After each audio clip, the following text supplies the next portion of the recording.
Au nom du comité d'organisation, j'ai l'honneur de vous accueillir pour la 4e édition de la Marche de vie à Genève. Changer de mentalité prend du temps. Et c'est un chemin qui ne se propose pas d'emblée.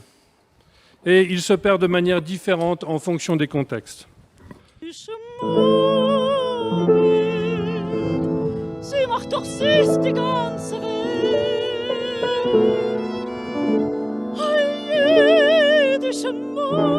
Aussi, nous devons nous rassembler. We must come together and not look alike, but come together to transmit messages of hope in a humanity that is a little more united, a little more humble, a little simpler. Never again the I am a Jew that many men and women could have expressed when the appalling attempt of the genocide of the Jews during the last World War appeared to the eyes and ears of all. The depth of human mind. How far can the evil of man reach? How can people choose to keep silence and not to speak out? What other atrocities can be committed? Does humankind really have a moral compass? How can people see themselves as a superior race and see others as non-creatures? L'Holocauste transperce les profondeurs de la... He's translating what she just said. Nous pouvons manifester une telle méchanceté. Comment est-ce que les gens, la population, la société peut rester silencieuse? Comment est-ce que de telles atrocités peuvent être perpétrées? The Jew is considered by the living as dead, by the native as a foreigner, by the settled native as a tramp, by the well-to-do as a beggar, by the poor as a millionaire exploiter, by the patriot as a stateless person, and by all classes as a competitor whom one hates. I heard Mr. Ackerman ask us somewhere, "Where are you?" And in this afternoon, I would like to tell him, I'm here. Geneva and its government of those years did not live up to the challenge. It has not been up to the task, to the mission, which is still its own, because of its history too. Henri Dunant and the women of Solferino who were singing and shouting, Tutti fratelli. So allow me to start from this, Tutti fratelli, to turn to my brothers and sisters, and especially this afternoon, my Jewish brothers and sisters, to tell them that I recognize the trickery, I recognize the silences, I recognize the injustices, I recognize the abandonment on the part of those who should have always protected them. Un jour qu'il soigne ses raisins, il vit venir tous ses voisins en cavalcade à ses frontières. Il vit briller leurs grands couteaux. Il leur dit, voulez-vous de l'eau?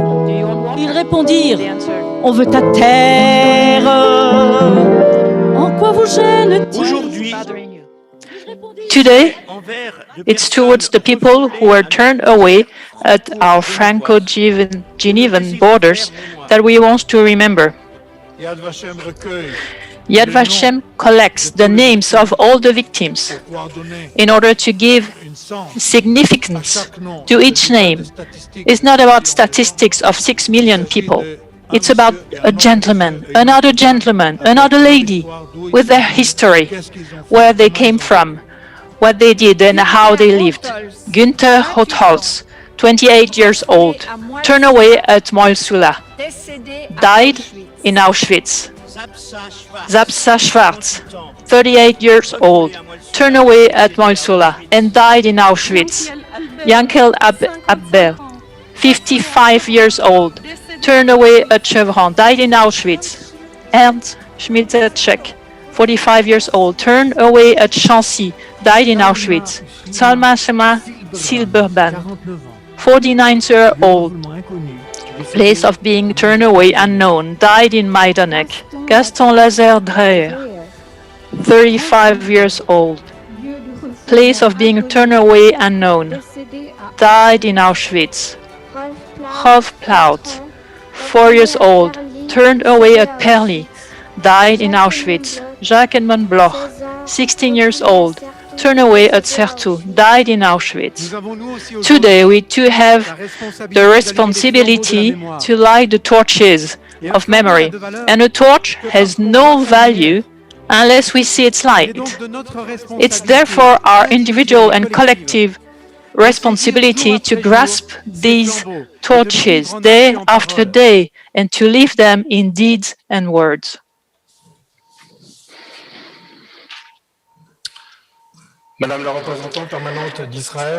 Madam Permanent Representative of Israel to the UN, Mr. President of the Geneva Evangelical Party, ladies and gentlemen, dear friends, it's my privilege as President of the Organizing Committee to welcome you. On April 18th, we stood in front of the Synagogue of Geneva for the 4th edition of the Walk of Life. We remembered the people who were turned back at the Franco-Genevan border during the Second World War, who were then deported and murdered in the Nazi death camps because they were Jewish. Given the health circumstances that prevented us from marching in the streets, we opted for a second online event that would follow the first. We felt that it was very urgent to speak about the issue of anti-Zionism without knowing that we would be doing so in the midst of the tragic events taking place in Israel. Our deepest support go to the Jewish community, to the state of Israel, and to all the innocent victims, whoever they may be. We denounce the instrumentalization of these events to justify anti-Semitic hatred. Throughout history, the Jewish people have been denied safe havens at the risk of their lives. These millennia of persecution have forged the aspiration to see fulfilled the words pronounced each year at Pesach, next year in Jerusalem. The return to Zion is the heart of the Zionist project. In 1948, this aspiration became a reality of hundreds of thousands of Jews, many of them survivors of the Shoah, emigrated to the new state hoping to find a homeland in which they would not be hunted, persecuted, or massacred. With the birth of the State of Israel began a war whose consequences were still following life. For 74 years, Israel has had to deal with anti-Zionist hatred. In 40 years, the perception of Zionism has changed radically. From a project of hope, it is now hated and perceived as a colonial project compared to Nazism and an apartheid regime, infanticide and cruelty. How could such a discourse take place? What are the mechanisms that have contributed to the demonization of Israel by the anti-Zionist discourse? During the next 2 hours, we will try to review the history of the people of Israel and its current situation through witnesses, researchers, jurists, diplomats, and politicians who will share their experiences, their opinions, and their position with us in order to help us to develop our own understanding. We do not pretend to answer all the questions, but we hope that through these journeys, we will be able to clarify the nature of Zionism and anti-Zionism in order to highlight the mechanism that govern them. Now, I hand over to Laurent Fabre, who will lead us through the rest of the program. Ladies and gentlemen, dear friend, thank you for this rich program. So, if you want translation, it's available on Zoom and language choice. Richard talked about the event that we had in April 18, when we wanted to give the opportunity to a survivor to give a testimony.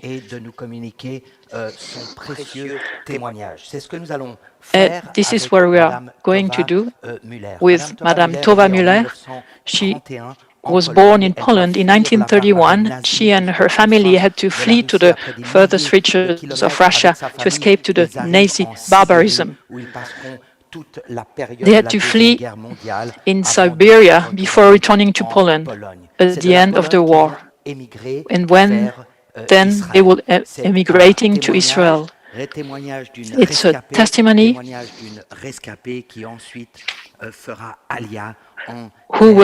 she will go then to Israel. And before, we will have an interpretation of Lilly, Nassanian, and Paul Hess. It's a piece of music. It's a concerto, Israeli concerto. And Lilly is a young lady. She's 14 years old. She comes from a Jewish and Armenian family. Rooted in the Judeo-Christian faith, she enjoys playing the violin in times of celebration with her 3 sisters and her younger brother. We are very happy to listen to her. Paul Hess is a pianist, conductor. After an international career, he has devoted himself for the past 15 years to passing on his passion for music, in particular by co-funding the Opera Academy with Sophie Frank, Lilina Savia, Paul Hess, and then we have the opportunity to listen to Tova Muller.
The testimony I'm going to tell you was much worse than what is written here.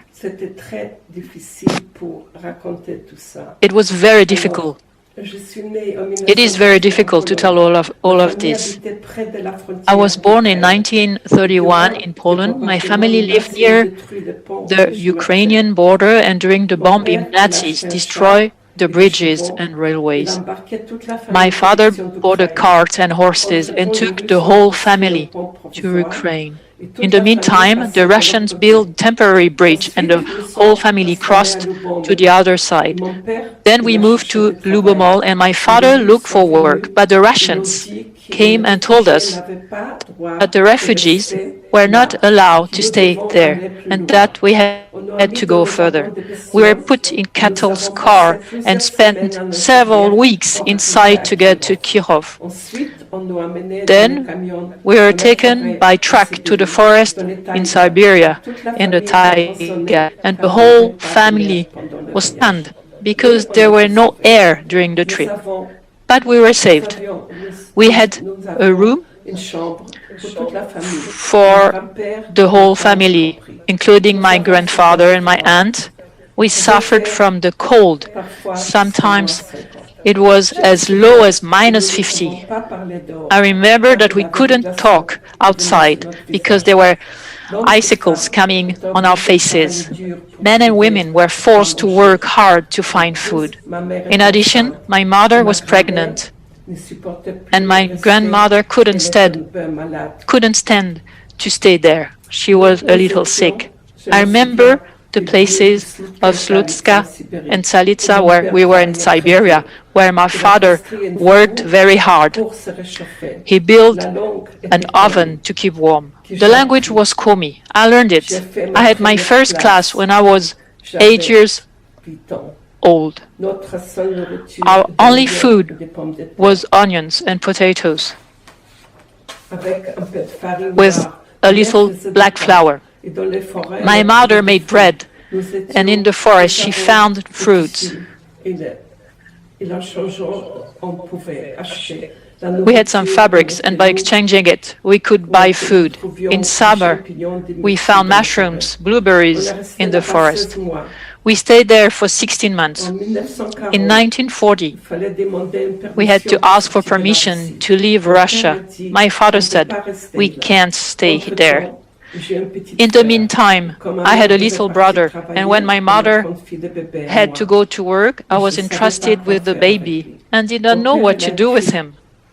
My father wrote several letters to Moscow, and after some time we received a letter allowing us to leave with a truck. My father took everyone again, and we went back to Kirov, where my grandparents were, and then we went to Gomel in Belarus. Then we went to Minsk. We couldn't settle down. They didn't accept foreigners at all. Finally, in Conerto, my father found work in the kolkhoz, which is similar to the kibbutz. We lived again with my parents, with 5 children, grandparents, aunts, and uncles, all together in a tiny house. We slept on the floor.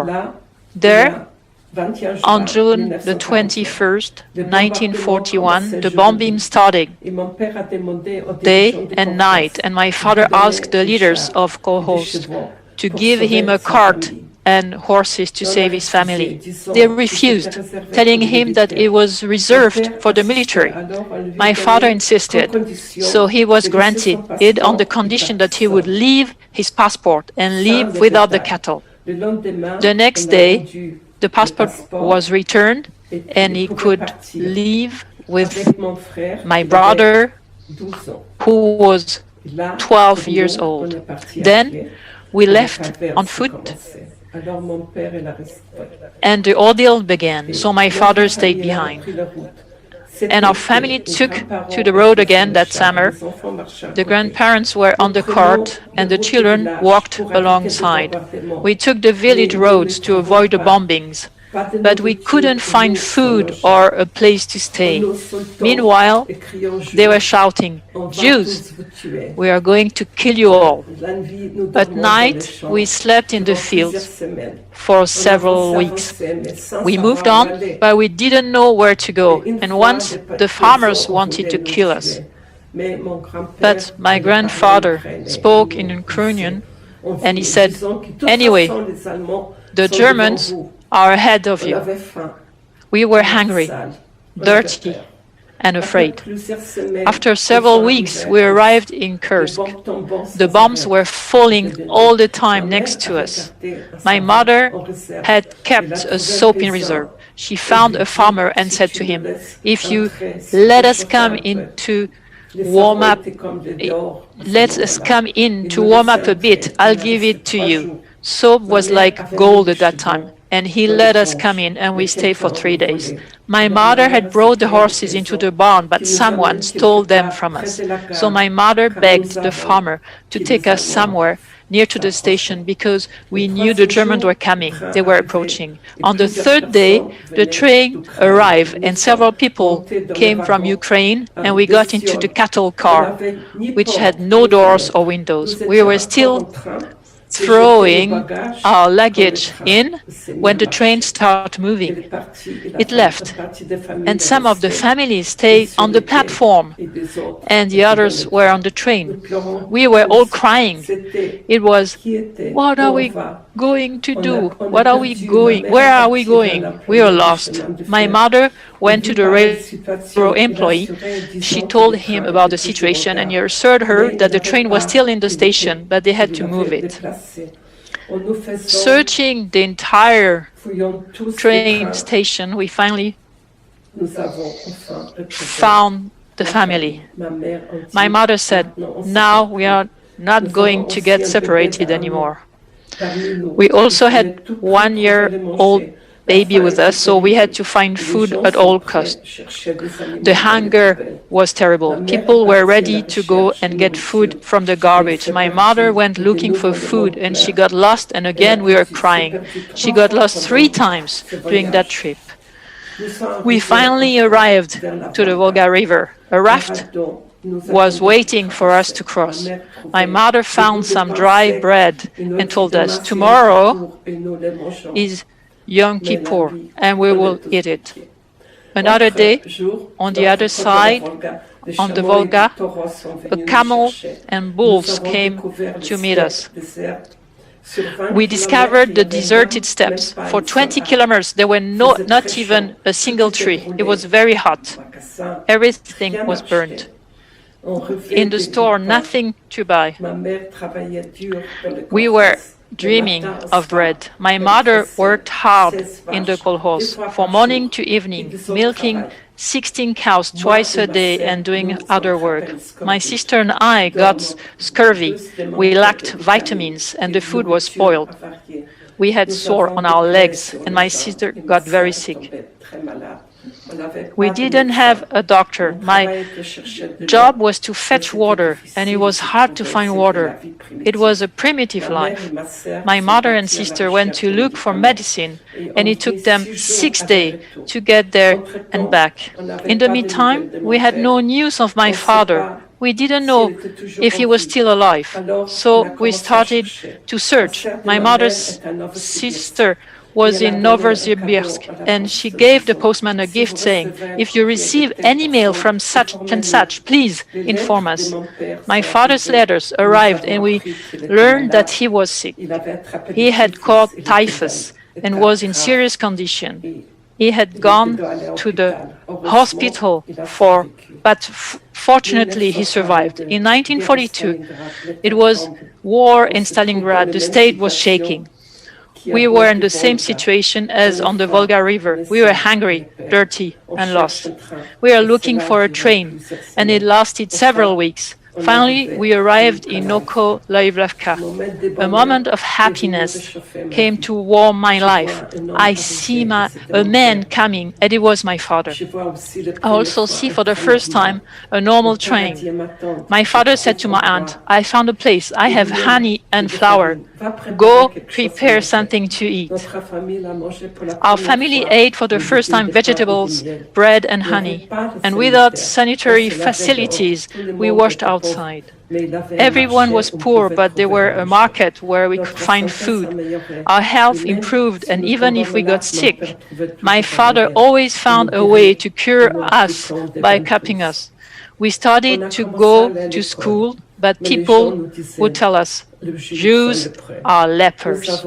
For the first time, we found empty rooms with a small piece of land, and we planted potatoes. And finally, we were not hungry anymore.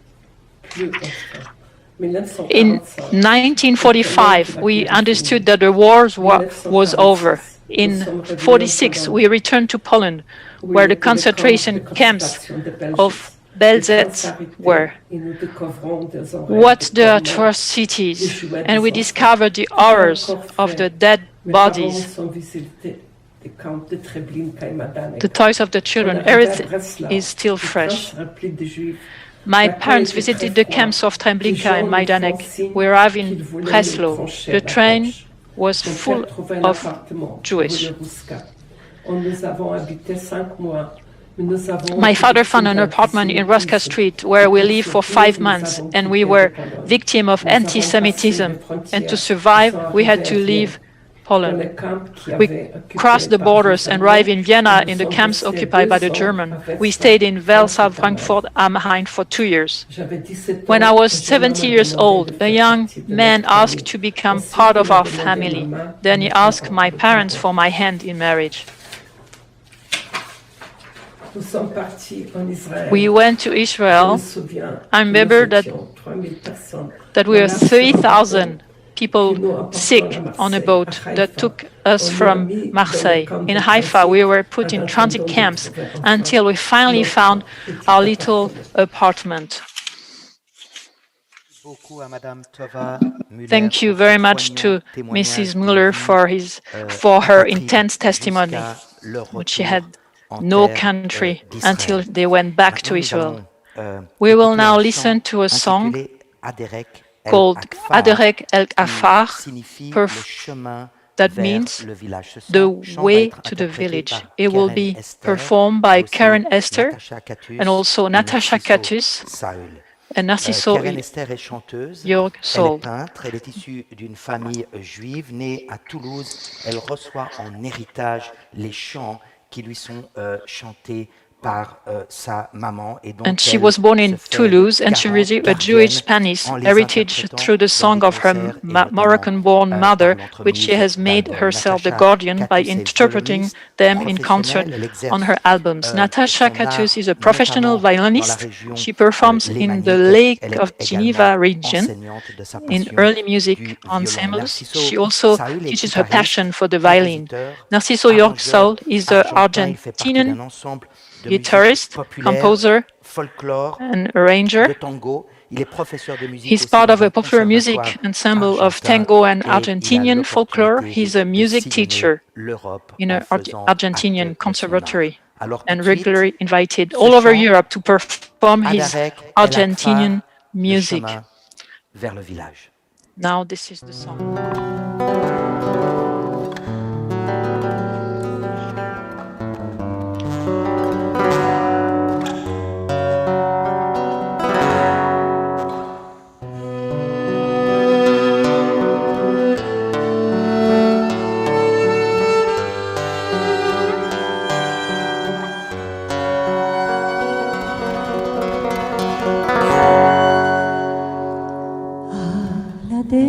הדרך היורדת מן הכפר בין עצי האלונים והאלה נשארו בוודאי צעדיי ועקבותיי ואמי עוד קוראת לי בקולה נשארו עוד בוודאי צעדיי ועקבותיי ואמי עוד קוראת לי בקולה אך אני יודעת מה קרה היא עבדה הדרך הברוכה היא עבדה הדרך אל הכפר הדרך בה רציתי לשוב בחזרה אל הדרך הקסומה של ילדותי אני שבה בחסות הערפל ונוגעת בכולם בפניהם ובקולם ונוגעת בארץ ישראל ונוגעת בכולם בפניהם ובקולם ונוגעת בארץ ישראל אך אני יודעת מה קרה היא עבדה הדרך הברוכה היא עבדה הדרך אל הכפר הדרך בה רציתי לשוב בחזרה ואני עוברת ואני זוכרת כל מה שהשארתי שם הוא ניצב בבית בין עצי הזית רוח בא מן הים הוא ניצב בבית בין עצי הזית רוח בא מן הים ואני עוברת ואני זוכרת וליבי עודנו שם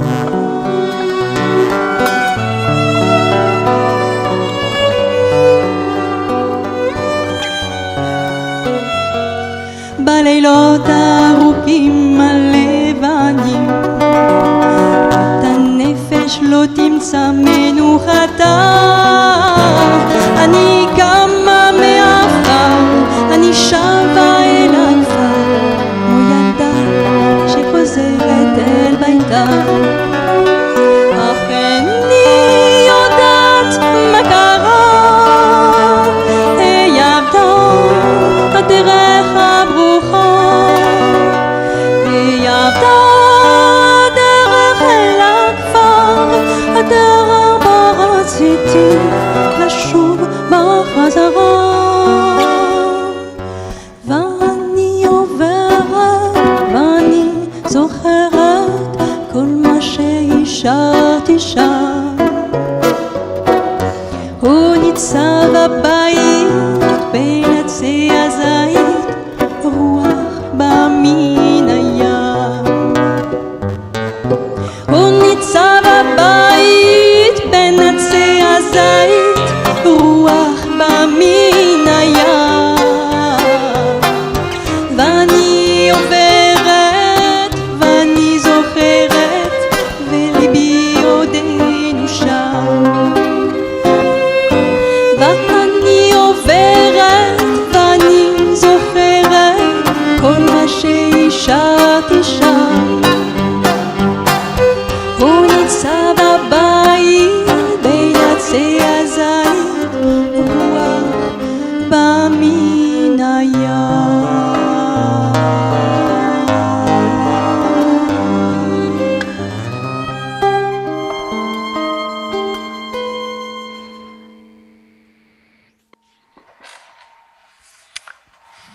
Merci pour cette magnifique Thank you interprétation for this beautiful qui interpretation nous parle d'un chemin, that speak about the way, du chemin du peuple juif the way of vers the sa terre. Jewish people Le to 18 avril their dernier, land. nous avons On April the 18th, we discussed how the Christian theology of Constantine spread anti-Semitism throughout Europe and how it justified the hatred and murder of the Jews. History has shown us how entire populations were able to adhere to the Nazi cause, which had, among other things, recuperated this thesis, even though everything was built on lies. It took the horror of the Shoah for Christian movement to begin a change of mentality and to expunge what was feeding anti-Semitism throughout Europe. In this event, we wanted to evoke the Seelisberg Conference, which was a turning point in the post-war change of mentality within Christianity. This is to alert us to the fact that history can repeat itself if we do not study it and didn't listen to it. Alain René Arbez will lead this intervention. Alain René Arbez is a priest emeritus in Geneva in the parishes of Saint Nicolas de Flux, Geneva, and Saint Hippolyte, Grand Saconnet. He's a member of the Jewish Catholic Dialogue Commission of the Swiss bishops and the Swiss Jewish communities. The Seelisberg Conference was held in Switzerland in 1947 and marked a decisive turning point in relationship between Christians and Jews. The work of historians, but also the shocking testimony of the survivors of the Shoah, helped us to take the measure of the gigantic tragedy unique in its kind, which affected the Jews of Europe under the Third Reich.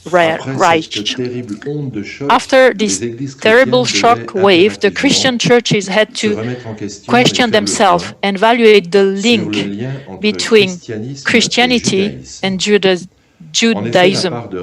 Indeed, the share of responsibility of Christians in the massacre of Jews was considerable in view of the centuries of anti-Judaism persecutions and hate speech. The Seelisberg Conference in 1947 brought together 15 personalities, Jewish and Christian personalities, including Chief Rabbi Alexander Safran, the historian Jew Isaac, Chief Rabbi Jacob Kaplan, Abbé Charles Journet, Dr.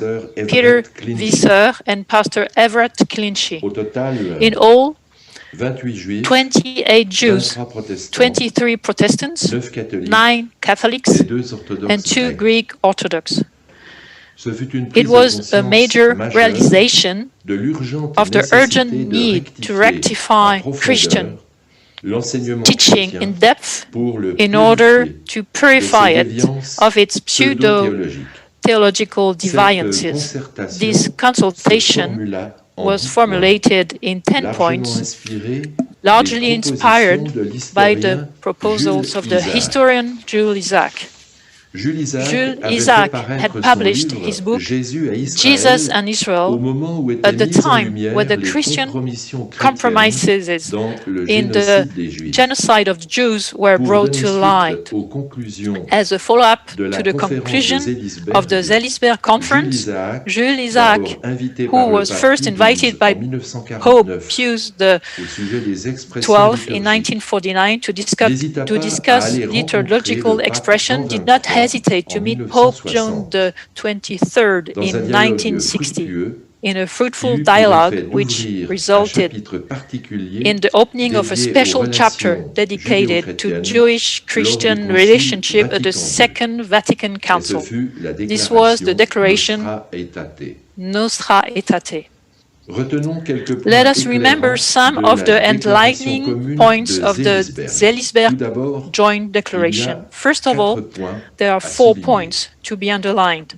To recall that it is the same living God who speaks to us in all the Old and New Testament. Second, Jesus was born of a Jewish mother, a descendant of the family of David. His love and forgiveness are for his people Israel as well as the whole world. Third, the first disciple, the apostle, and the martyr were Jews. Fourth, the Christian commandment to love God and our neighbors comes from the Old Testament and is confirmed by Jesus. It is addressed to both Jews and Christians and remains valid in all circumstances. Now there are 6 points to avoid.